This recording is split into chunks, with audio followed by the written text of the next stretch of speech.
Señor Andrés Manuel, primero bienvenido a Nuevo Laredo. Y una de las preocupaciones aquí es la cuestión de las acciones que promete tomar Donald Trump a partir del próximo año aquí en cuestión del muro, en cuestión del Tratado de Libre Comercio.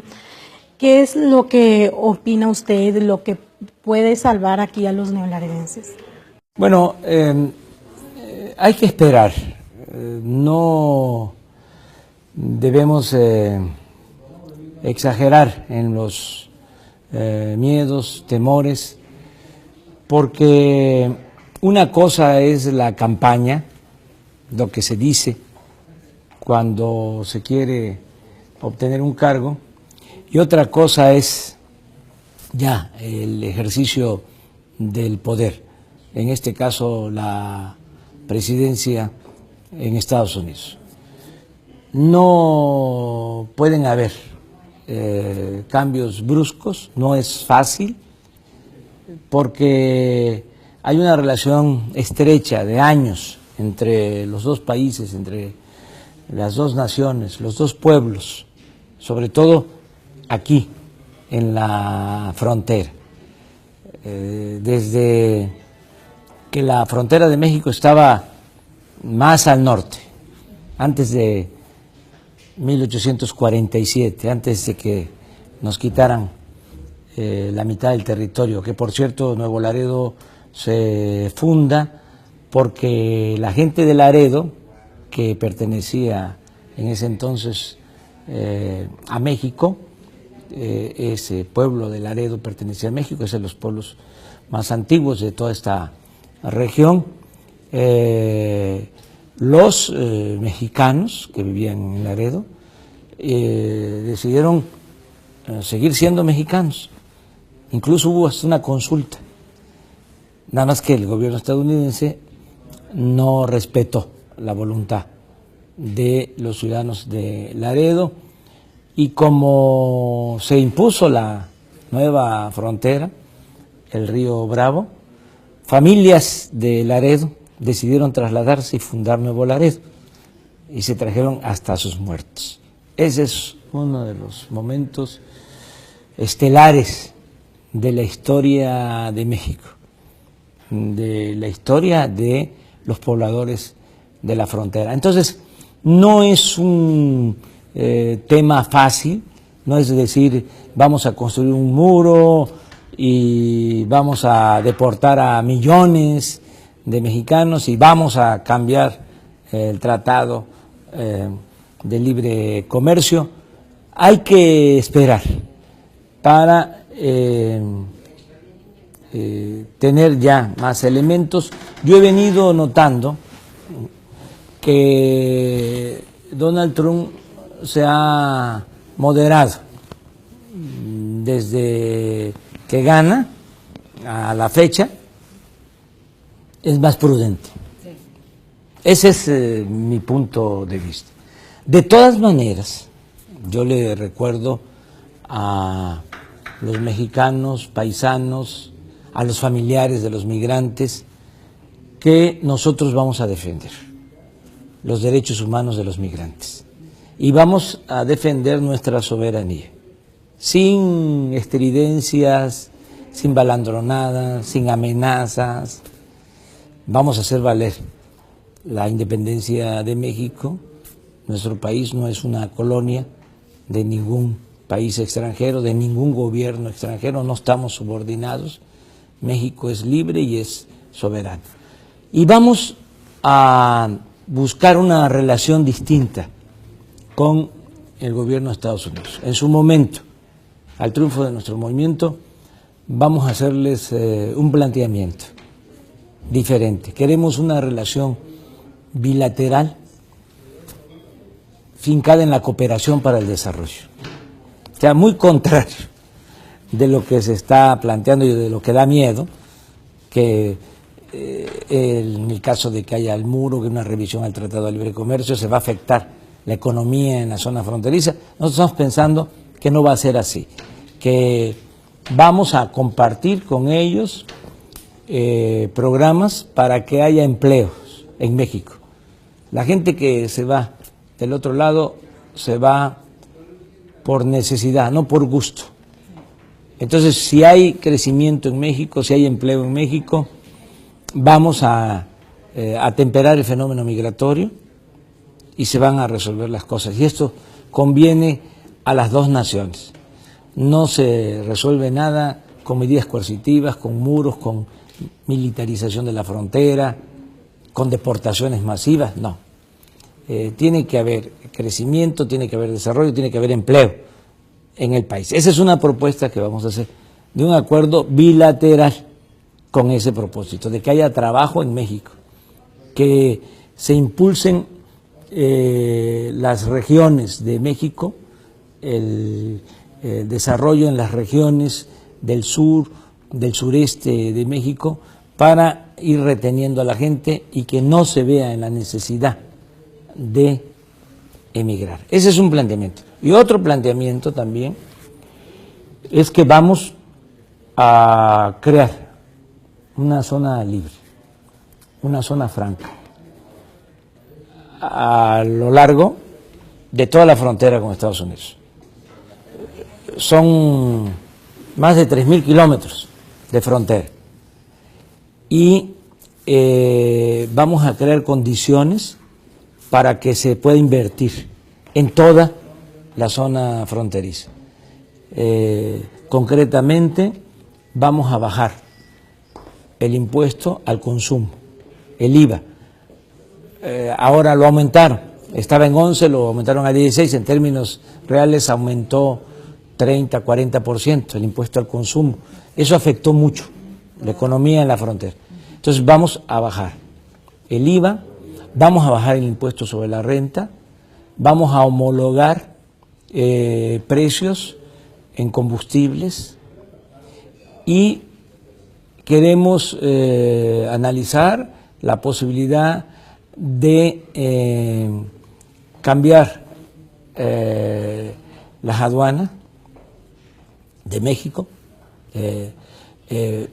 meterlas 20 kilómetros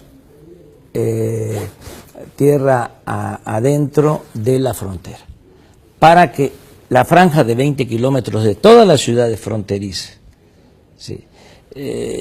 Tijuana, Mexicali, Juárez, desde luego, Piedras Negras, Nuevo Laredo, Reynosa, Matamoros, todas las ciudades tengan 20 kilómetros de la frontera a la aduana y sea una franja libre, franca, para impulsar la inversión,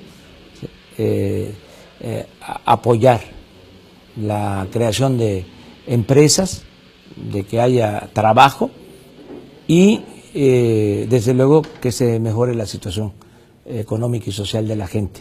Es un planteamiento, vamos a decir, distinto, ¿sí? No es estar esperando nosotros pasivamente qué se les va a ocurrir a ellos o qué quieren imponernos.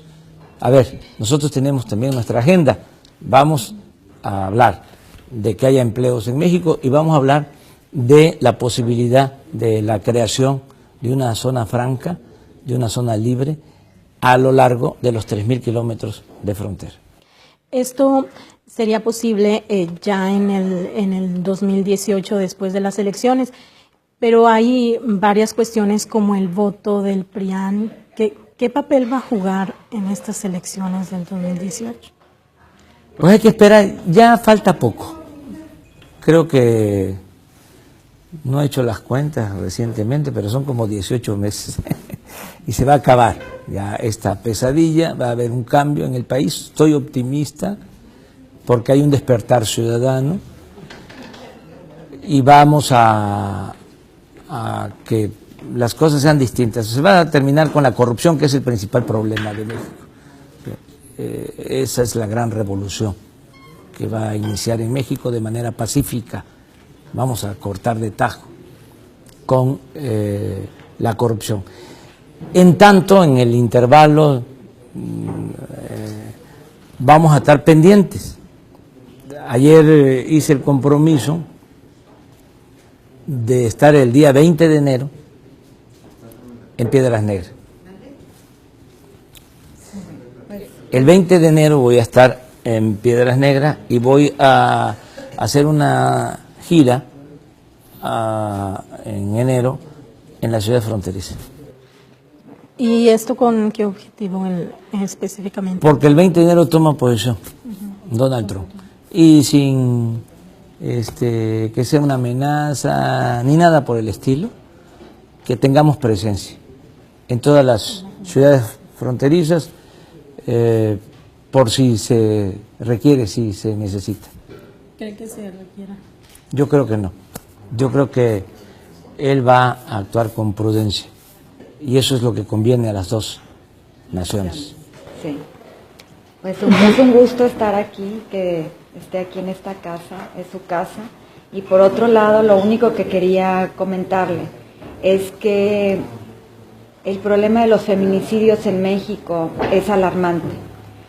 Se han dedicado a estar observando y arreglando el crimen del crimen, del narcotráfico y todo esto, y se han olvidado del crimen hacia las mujeres.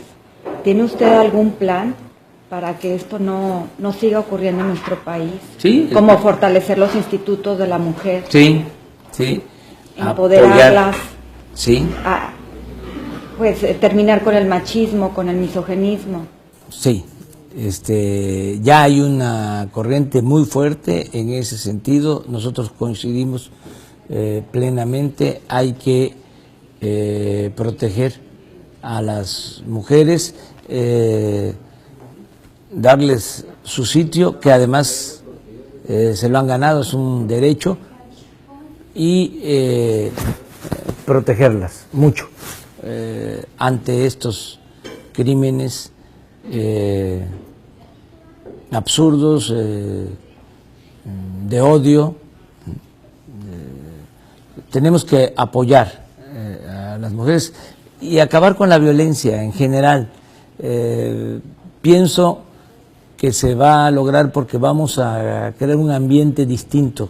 Hace unos días hablaba yo de la fraternidad aquí en esta casa de ustedes. En una plática yo hablé de la necesidad de elaborar una constitución moral. Y aquí Ninfa, mi gran amiga, como ustedes, sus hijos, me presentó a un estudioso que está en el periódico, espero que esté bien de salud, no he sabido desde entonces de él. Y él me habló de la cartilla moral de Alfonso Reyes, aquí, en esta casa.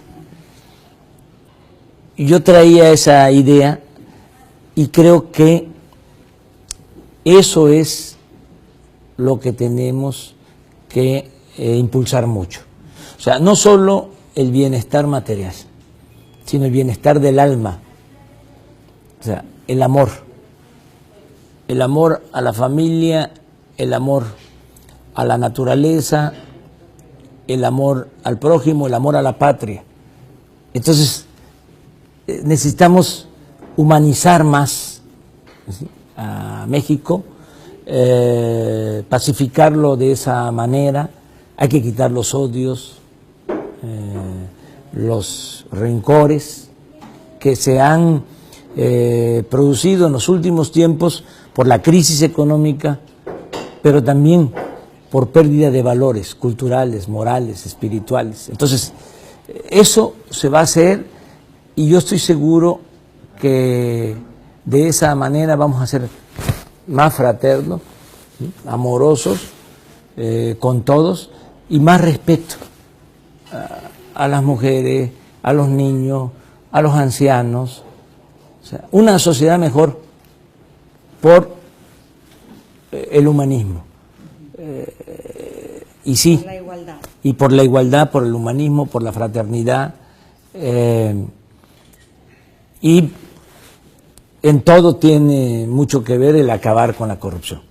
O sea, que las autoridades actúen con rectitud, con integridad, que se haga justicia, que no hay justicia. No hay un Estado de Derecho. No hay Estado de Derecho y hay mucho autoritarismo, machismo, ¿no? Todas esas lacras, ¿no?, del pasado. Bueno, Tengo pues una preguntita más. ¿En dónde debería estar Peña Nieto el 20 de enero? El 20 de enero sería muy bueno, qué buena pregunta, que visitara la frontera ese día. ¿Una en específico? Bueno, si fuese aquí en Nuevo Laredo estaría muy bien. O Juárez o Tijuana, ¿sí?, o Piedras Negras. Bueno, ahí voy a estar yo, entonces mejor aquí, aquí en Nuevo Laredo. Pero sería muy bueno, un buen mensaje. O sea, no en plan, en son de guerra amenazante, sino decir, aquí estamos, ¿sí? Aquí comienza nuestra patria, ¿sí? No van a quedarse solos los mexicanos que viven en la frontera. Una última pregunta nada más. Aquí ya hay alternancia en Tamaulipas, hay un gobernador del PAN. ¿Qué opinas sobre esto? ¿Tiene pocos Pues yo días, opino que son lo mismo, el PRI y el PAN. Decíamos el PRIAN. Sí, no veo diferencia. Pero, pues respeto la decisión que tomaron los ciudadanos de Tamaulipas. Yo pienso que es lo mismo. Y pronto se van a terminar de convencer que es lo mismo el que se fue del PRI que el que está entrando del PAN. No hay ninguna diferencia. Y ya por respeto no quiero decir más. bueno, pues muchas gracias. Muchas gracias.